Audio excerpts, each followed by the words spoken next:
மிதுன ராசிக்காரர்கள் இந்த தடவ முதலை பார்ப்பீர்கள். முதலையா? எஸ். இந்த தடவ முதல்ல பார்ப்பீங்க. இந்த வீடியோ பார்க்கும்போதோ, இல்ல வீடியோ பார்க்கறதுக்கு முதல்ல பார்த்துட்டு தான் வீடியோவ பார்க்க வந்திருப்பீங்க. இத பார்த்து முடிச்சோனே திரும்ப கண்டிப்பா உங்க கண்ல படும்.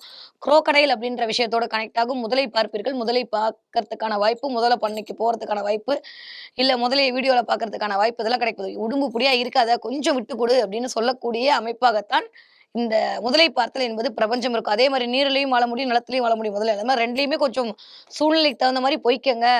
அதுதான் இந்த தடவ ஓகே அப்படின்னு சொல்லக்கூடிய சமிக்கைகளாக இந்த முதலை பார்த்தல் என்பது இந்த தடவ உண்டு. 333 அப்படின்ற நம்பரும் 44444ன்ற நம்பரும் இந்த தடவ உங்களை இயக்கும். இந்த நம்பர் உங்க கண்ல பட்டுச்சுன்னா, ராகுவின் காரகத்துவம், குருவின் காரகத்துவம் அழகாக இயங்கிக் கொண்டிருக்கிறது. ஸோ பெருசா வந்து அழட்டிக்க வேண்டாம், கவலைப்பட வேண்டாம். பிரம்மாண்டத்தை நோக்கி நீங்கள் பயணப்பட ஆயத்தமாகி விட்டீர்கள். இந்த 1 மாதம் கொஞ்சம் காத்திருக்க வேண்டிய அவசியமாகத்தான் இருக்கு அப்படின்னு சொல்லக்கூடிய சமிக்கைகளாகத்தான் இந்த எண்கள் உங்கள் கண்ணில் படும். ஸோ மிதுன ராசிக்காரர்களை பொறுத்தவரைக்கும் முன்னேற்றத்திற்கு முதல் படியாக இந்த மாதம் அமையப்போது. அதே சமயம் ஆரோக்கியத்தில் கவனத்தோடு இருக்க வேண்டிய மாதமாக இந்த ஏப்ரல் மாதம் இனிதே மலர காத்திருக்கிறது.